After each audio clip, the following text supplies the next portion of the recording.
Welcome to another episode of In Your Business. Today we're gonna interact with an entrepreneur who has a very interesting background.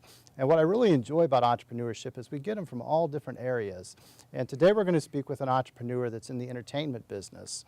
And sometimes when we look at that, there's a lot deeper things that go on than just the surface. And so today we're going to go there and we're going to find out more about the entertainment business. So I welcome Andrew Hoover to the show. Hi. And we're going to get to know you, Andrew, about your childhood all the way up to where you're at today. But we're also going to ask you to talk about your business and understand more about the entertainment business and what you're doing with Hoover DJs and entertainment. I don't think I said that right, but DJ Hoover Entertainment, but it's fine. DJ Hoover Entertainment. Yeah, it's okay. fine. So we're gonna get to know your business and such. So we're gonna get to know you as an entrepreneur. Do you think yourself as an entrepreneur? Not really. I think of myself as a guy with a laptop and a microphone and some speakers, but yeah. But I mean, in a way, it's kind of, I guess, turned into something. I mean, it's a partnership between my father and I, and we're busy every weekend out somewhere DJing and providing entertainment and providing fun for people. And I guess you could call it that. I don't see it that way, but I don't know if a lot of people that are entrepreneurs see themselves that way. They seldom do. But I guess it's an honor to be called an entrepreneur, I guess. I think the interesting part about that is most individuals, when I identify them as an entrepreneur, they don't even know how to spell it. But to be honest, I pull my business card out a lot of times to make sure I'm spelling it properly. But it's fun, okay? And that's what business should be. If we're doing it right and for all the right reasons, we should be enjoying it. Exactly. And I think you are. So very much so. So let's get started with learning about you, though. So just when you were a little guy growing up, what did you think you would be when you grew up? What were you going to do? Well, I think like most kids, when I was itty bitty, I had a wild imagination. I wanted to be a firefighter. Okay. I wanted to be a cop. I wanted to be a construction worker. I wanted to be everything when I was little. But I always had a knack for music. Growing up, I loved music. It didn't matter if it was country or rock or rap or oldies. Music always amazed me. So once I turned about 9, 10, 11 years old, really started listening to a lot of radio. I loved radio. I loved hearing the new songs and hearing the music and hearing someone talk about the music. I think that was someone's job, to talk about music and give their opinions. And that was right around when I was 11, 12, 13, I realized that I wanted to be a radio DJ. Okay. So I started listening to radio religiously. Different radio stations. I would get the apps where you can get them on your phone now, where you can listen to radio stations across the world. I was doing that so I could listen to other people. And it just kind of continued from there. I took classes in middle school with a radio entrepreneurship kind of class to learn things, and then ended up getting into the RHS radio TV program. When I was 16, I started with Whitewater Broadcasting as a weekend radio DJ. Okay. So that kind of turned into that, and it's kind of grown my career as a radio personality. So that's such a young age. Yes, yeah, it did, because you were 12 years old and already starting to realize you're going to be a DJ. Yeah, there's just something about music, and I love the fact that music, it doesn't matter what situation it is. Music creates memories. Music creates a fun time. It creates background. And I've DJed lots of different kinds of events. And earlier today, I was sitting with some ladies that are going to be putting together a class reunion that I'm going to be DJing here in a few weeks. And one of the things that they talked about was they're the class of 1968. This will be their 50th anniversary or reunion, I do believe. And it was really interesting to hear them talk about how they want this song played and this song played, because they know that song will bring back this memory and that memory. And to me, that's what I love about music is when I play that song, you see people just storm the dance floor. And there's some people that might leave, but certain songs bring up different memories for other people. And that's one reason I've always loved music, because it always brings up something different with somebody else. And seeing the different genres that people want played and things like that, it just amazes me what music can do to people. Whether it's slow music, fast music, country music, rock music, I've pretty much played it all. And it's pretty interesting to see people's reactions and how it brings people together, I think. Well, I think it's very interesting that you're passionate about it. I mean, I can tell. You really enjoy what you do. But for several years, you've worked for a station, correct? And you've made a career out of this. And now you've turned this into your job. You've turned it into being an entrepreneur. So you've turned it into your business. And so let's talk about that. Let's talk about your business now. And you're in the entertainment business. That's what I like to call it. And yeah. so when we look at that, there's more than just a selection of music. And so let's talk about what it means to be in the entertainment business. Well, I think like I like being called the entertainment service other than just the DJ, because what I like to do is I like to sit down with people just like we are today, whether it's sitting down at a coffee shop or getting lunch with somebody or just meeting at their house when somebody hires me, is going through the event, from me showing up and setting up. Where do you want me? How loud do you want the music? What kind of music do you want? I like to curate a playlist for every single client that I do. Obviously, we take requests, we do that kind of thing, but I like to know what kind of music you want. Do you want this genre? Do you want this genre? I always have an absolute list and no list. Maybe it's songs you absolutely love that you have to have played. And a lot of times you'll find it with weddings, there's songs that are absolute no's. Maybe it's Freebird. Nobody ever wants Freebird played at their wedding. Okay. Or, maybe it's a song that brings up a bad memory, like we were talking about earlier. Songs bring up memories. Maybe it brings up a bad memory of an ex or something, or a loved one that you don't want that memory coming up at your event, or whatever the case may be. Sure. Another thing I like to do is plan the event. I like to make sure that I know what I'm supposed to be doing at what time, so that my client is getting the most out of their time that they're paying me. And if they're paying me for 4 hours, but they have 6 hours of plans that they want to do, I want to make sure that we're fitting everything that they want to do within that 4 hours. So that's what I like to think of as the entertainment, to where I'm not just coming and playing music. I'm helping you plan your event and get it going. And then obviously we provide, we have professional sound speakers with music, professional MC service. I've been a radio personality for almost 7 years. So it's very interesting to get out there. I like talking on the mic, and I don't mind talking to people and being in front of the crowd. And we do invest in a light show too. We have quite a bit of lights, professional grade lights that are a little pricey, but they add to the experience of the entertainment. Sure. So it's very, very interesting, and it doesn't really matter the event. We come and we provide entertainment for our guests and for our clients. Well, as an entrepreneur, you get to do it all, okay? And in the classroom, I try to teach that, and I try to illustrate to the students that being an entrepreneur means doing everything. It's getting your word out, so it's doing the marketing and the advertising. It's also doing the managing. It's the organizing, it's the scheduling. It's making sure that people get paid and that people get billed. And so you've got to do the accounting and the finance, and you have to do it all. And so do you enjoy that? I do. I think the one part of being a DJ is usually when you're an event DJ, you're going to work a lot of weekends.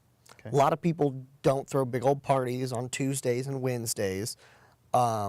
It's usually a Saturday night type thing. We're out Saturday nights. We've DJ'd bars, local bars on Saturday nights where they just hire us to come in and play some music, weddings, reunions, things like that. So it just depends on what they usually want. But usually, we work weekends. So throughout the week, it's a little bit different than, I guess, a normal entrepreneur that might own a business where they're 9 to 5 kind of thing. But we've really invested in our image and our social media to where people don't just view us as the DJ that you can tag on Facebook all the time and we come out. Obviously, we appreciate that. Please tag us in everything. Sure. But we've really taken the term to go out, and we have clothing made where we have a professional logo that we put on all of our things. We always dress professional when we come. We don't show up in t-shirt and jeans. We usually wear like a polo shirt or a dress shirt or whatever we need to wear for the event to look professional. Sure. And to fit what you're wanting your clientele to be. And the other thing is with the marketing. We are very active on social media. When we book a gig, we share that we booked a gig. We try to show that success on our Facebook page. Currently, we're booked for the next couple months. We have some spaces open, but we encourage people to continue to fill in. And I think that's part of that marketing that I like, is keeping people informed. We share videos and pictures, as long as it's okay with the client, Sure, sure. to share and show people that this is the kind of good environment that we bring. And that's one part that I really like. Being at the radio station in the position that I'm in with my full-time career is, as a marketer, I love marketing. I think it's a passion for mine other than music, is marketing. So being able to do my own marketing and things with the entrepreneurial spirit, I guess, is seeing the results that my marketing can bring. And I think that's one part that I absolutely love. And one thing that my father handles a lot of in part of the business is the scheduling and things like that. So we kind of hand off duties a little bit, and our sales pitches with people. And I think that's one of the important parts is too, is as far as we go, we have a flat price that we charge everybody. Okay. The prices don't really vary per se. But being able to do that pitch with people, and obviously we're not the only DJ service in town. So being able to be a little competitive, I think, is a fun part too, of trying to show what we have that the other guys might not, or, you know, sometimes we do lack what somebody else might have, but show where our strengths are to prove that, you know, we deserve your service. Sure, sure. Well, it's interesting because I work with a lot of students, and as I do, I require them to write business plans for their ideas. And I do get individuals who are interested in entertainment business, whether it be, you know, from a planning stance to actually being the entertainer. And so I think it's interesting to have you on today and to talk to you and understand what you do. Well, let's talk about the importance of that partnership, because I know your partner is your father, but each of you brings special skills to the table. And let's talk about that. Let's talk about what you're comfortable with and what he might be comfortable with. Yeah, and so originally I started DJing privately back when I was like 17. And originally my father wasn't part of it. When I first started DJing privately, it was, I went to school with a girl who thought, Mom, she asked her mom, she said, Mom, I want to DJ for my birthday party. My friend Hoover works at a radio station, and her mom wanted to pay me. Well, I wasn't allowed to take the things from the radio station. You know, it's radio station property. I can't take that, Right. especially not being the high school part-timer that works there. All right. So she actually asked me, you know, can you go out and look at some things that you would need to DJ this, and I'll buy them for you, and that's your payment, and then you can do your own DJing from there. And that's actually how it started. Okay. She gave me a couple $100, and I started this DJ business. Did it for a few years, and it ended up getting to the point where I was 18, 19, and I was busy every single Saturday for 5 or 7, 8 months in a row. And I ended up saying, okay, I got to stop for a while. Because at that time, I was just getting to going in my full-time career. So I stopped for a few years. And just recently, earlier in 2018, came back with my dad. He's got a career in construction and bricklaying. Very good with his hands. He's always working on something. He's a doer. That's what he does. Okay. He likes working with his hands, and he retires in a few years, and he wanted something that he could do and something to be fun. My dad is definitely the life of a party. That's where he brings into is. So it kind of started with him actually trying to convince me to get back into it, and we got into it. And obviously, I bring a lot of music and the MC stuff to the table. Being on the radio, I feel like it does kind of help a little bit with some of our marketing that I am a DJ by day. But my father brings a lot of the logistics to the table. Secret be told, I won't tell everybody, we'll just keep this between us, but I am a DJ, but I am not a logistics person when it comes to fixing speakers and microphones and the lights and all that stuff. I enjoy learning it, but I'm not the best at it. Okay. My father's knowledge on that is amazing. My father used to wire in all of his speakers in his cars growing up, you know, and he knows how to fix the things when they break. My father is very good at keeping all of our equipment together, making sure, also setting up too, because some of our stuff is very heavy. It's kind of hard to do sometimes with just one person. So it kind of helps in that logistics. He handles a lot of our scheduling. And some of our money sometimes. So it kind of just works back and forth. I handle a lot of our marketing and obviously a lot of the DJing and the talking, but it is something that my dad would like to learn how to do. We'd love to be able to get to the point where we have enough equipment to where, you know, maybe we book two gigs on a Saturday and he's somewhere and I'm somewhere. We'd love to be able to get to that point. Sure. But it's just a matter of teaching each other what we know of getting that together. It's been a real pleasure though working with him, and kind of like once you leave the house when you grow up, maybe you don't have that relationship as much anymore with a family member or a father or mother, and it's kind of built that thing where we talked about we talk about everything before we do it. We make sure that we agree on something, and it's been a real pleasure working with him and growing this business, and it's really grown. We're both super excited the way we've seen growth in the past couple months since starting it. You're very fortunate. You found the right partner. Mm-hmm. It's important. In a partnership and entrepreneurship, you need to find the right partner because you've got to complement each other, Mm-hmm. okay? Otherwise, if you try to find somebody just like you, Mm-hmm. you're competing. Oh, yeah. And that's an issue in entrepreneurship. So when you've got that kind of partnership, you're on the right track. And I think it's one of those things too, and I can probably speak for other DJs when I say this. When you are a DJ and you're someone that talks on a microphone a lot, I'm not shy at being on a microphone. I love attention. I'm not going to lie about it. It's one reason I love radio so much. And my dad is not that person. My dad he calls himself the silent partner, which makes it sound like he's funding everything. But it's not that kind of silent partner. It's a silent partner as he genuinely does not want to talk on the microphone. Okay. But I'm trying to warm him up to that. We're going to try to squeeze him into that, and he's trying to teach me more things too. So it really is a partnership, but we're teaching each other new things. Sure. And it's great to have someone, like you said, that we agree with, because we have more goals than where we're at right now that we would like to see in 4 to 5 years, to be able to grow to and do bigger things and newer things. So it's nice to have somebody that sees that vision and that goal as well. Sure. In your business, people are looking for professionals. Mm-hmm. I mean, it's important. If it's a wedding or whether it's an anniversary or whatever it may be a corporate gig. Mm-hmm. They have to have it right. They have to have it professional. Exactly. And it sounds like the two of you know how to make that plan happen. You don't just jump into it. Yeah. You don't just sit down and plan weeks, months ahead. Oh, yeah. And I always try to tell people, I won't take a gig if it's a week ahead. I mean, if you call me on Monday and you need DJ Saturday, very rarely, depending on what it is. If it's a wedding, most likely not, because I don't feel like I have enough time to prepare for that. Sure. And speaking of professional too, and I always try to tell people too, is when you're hiring a DJ, and this is to anybody that's ever hired a DJ, our services, viewed by some, may be a little expensive, or it may be, some people see us as cheap or expensive, whatever it may be, is I like to explain that you're not just hiring someone to come and play music. We average about 45 minutes to set up everything. We have 45 minutes to tear down.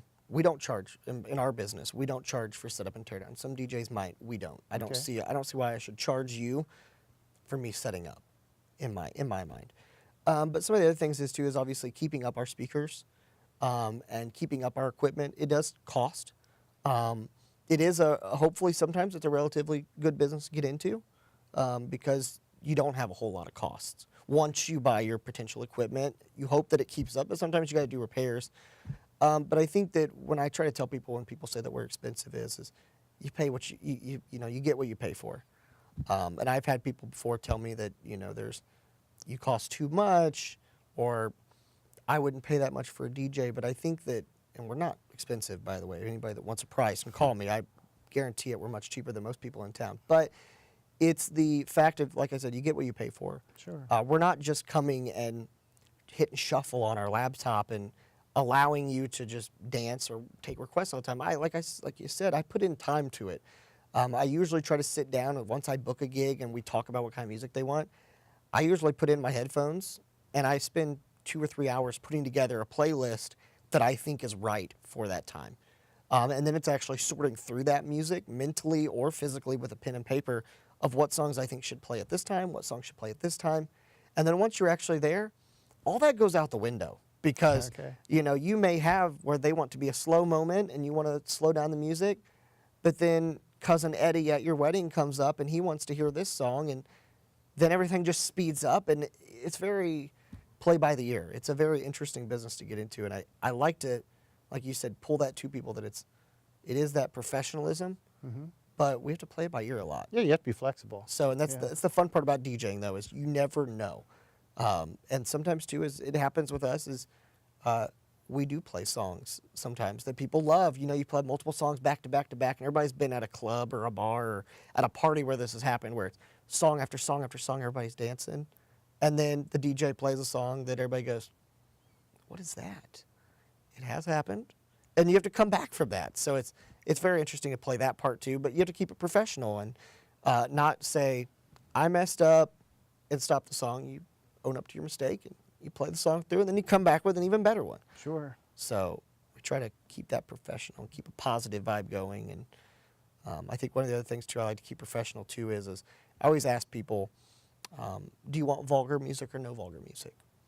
Do we want, maybe after this time? And that happens with weddings sometimes where they say, don't play anything vulgar until after 8:30 because grandma won't leave until 8:30 or you know, don't do that. And we can cater to that. It depends on what you want. Okay. So I always tell people it's what you want is what you're going to get. That's what you're paying me for. Sure. So Your business is exciting for me, and I'll tell you why. It's important that you deliver a good product, okay? If a bride and groom comes to you and says, okay, we're planning a wedding, we've got 300 people there, here's what we're looking for. It's important that you please them. But probably equally as important is your reputation, because those 300 people are future potential customers for you. exactly. They're going to talk about you forever. Remember what you did at John and Sarah's wedding? I mean, they're going to know. You got to balance that. And it can be a little hard sometimes. At the end of the day, the way I view it is if the bride and groom hire me, I always tell my bride and grooms, I work for you that night. One of the things I like to do is when I'm DJing a wedding, and weddings are what we particularly do the most, obviously, is I keep my eye on that bride and groom. Because at the end of the day, they're the ones in charge. They're the ones paying me. And I think it's important to keep my eye on them and make sure that they're happy. But obviously, everybody else at that wedding needs to be happy. Particularly what I see is bride and grooms don't dance a whole lot at their weddings. Okay. Because they're around, they're talking to everybody. Sure, they're social. So you got to keep everybody in tune and everybody else happy and keep it moving. And that can be a challenge sometimes. But like you said, obviously promoting ourselves, and that's how we get referrals, is because people saw that we were good and they want us to come back for their gig. And it happens all the time where you do a good job and you have people come and go, can I get your card? Can I get your card? Or, and that does help. But like you said, it is kind of challenging and different than most businesses because we're hired by somebody, but we have to do a really, really good job so that other people at that wedding go, I like them, I want to hire them. Sure. So it's interesting like that. Sure. Well, you know, it's interesting to look at your business because I think of your business much like an airplane, okay? People pay for that 2-hour flight, but they don't realize all that maintenance and everything that goes on with that aircraft, you know, beyond just that 2-hour flight. However, having said that, I want to talk about the fact that you're an entrepreneur. How many hours do you suppose you put into it each week? Usually our gig time is anywhere from 4 to 5 hours from start to finish. You average about 2 hours on top of that for setup and tear down. So I don't know what we're up to there, about 10. And then just the time that we put in for social media and things like that, which doesn't take a whole lot, but I would imagine it doesn't sound like a whole lot, but granted, we usually only work about 1 day a week, physically work. Right. Probably about 25 or 30 a week, I would imagine, because it is more of a part-time gig for us. Right. But it's just a matter of we do give up a lot of our Saturday nights. And going back to that price thing, that is one thing too that most DJs will tell you is a price factor too, because we give up our Saturday nights. I mean, most Saturday nights from 6 o'clock to midnight, I don't have events or of my own. I'm out providing stuff for other people. Sure. So it is kind of that giving up your Saturday nights, and usually and hopefully we're booked the next Saturday nights for the next year or two. Sure. You know, so that's the goal. Is we don't want to have a Saturday night. We want to be helping people and providing a good time. And I think that's one of the reasons we look at it, is that it is a good time. That's your business, and so Yeah. I think it's great. You said you're in the entertainment business, and that's true. So Let's talk about that. When you start the business, there's going to be good and bad. Okay, what's the greatest reward? I think the greatest reward is when I turn on a song, and bringing back that memory thing, is when I turn on a song and somebody screams to another person across the room and they both just run to the dance floor and they're having a good time, and then more people join them, and it's that I played that song and it brought back that memory and it made you so happy to come back out there. Sure. To me, that's the greatest reward, is seeing people genuinely having a good time just because of music. You enjoy business so much, it's going to be hard for me to ask the next question. The next question is going to be, what's been the biggest challenge? I think I can add two things to that. One, more of a joke, is the fact with one of the hard parts of being a DJ is a lot of the music we play is the same music over and over. I can tell you every lyric to the Cha-Cha Slide and the Cupid Shuffle because we play it every single event we have. So it does get a little old sometimes, I'll be honest with you, hearing the same music over and over, because a lot of your same party music is the same music. But I don't mind. It's all good music. But I think one of the biggest challenges is getting people to realize why they need a DJ or why they need me as a DJ. It sometimes can be a challenge when there's 5 or 6 other DJs in town, and proving that you do get what you pay for. I've had people tell me before, well, I think I can just get a boombox, and we'll just make a CD. But you're not creating that experience. Sure. And I think it's hard to convey that to some people sometimes because weddings do get so expensive, and they think that you hire some of these people to just come and go, but the DJ is the only person at your wedding usually that is there the whole time. Sure. And I like to get people that it's sometimes a challenge to get them to understand why I take it so seriously. And I think that it's because we are there the whole time. We are the one that is keeping the show going, is the way I like to see it. And you care. That's what's most care. important. You care. So I want to make sure that your wedding is one to remember. Because usually if you ask most people, how was your wedding? They'll go, oh, it was good. Or how was the wedding the other day? Most people will go, it was okay, but the DJ really sucked. And we didn't have a good time. And it just kind of killed the party. I don't want people to do that for me. I want people to go, well, the DJ was awesome. It was Hoover. And the DJ was great. Yeah. So, Thanks for being on the show. Thank you. All right. This concludes another episode of In Your Business. Today we met with a very interesting entrepreneur, somebody who's passionate about what he does. He's a DJ, but he's turned his passion into entertainment business. He's going to make a great entrepreneur. Thanks again for watching In Your Business.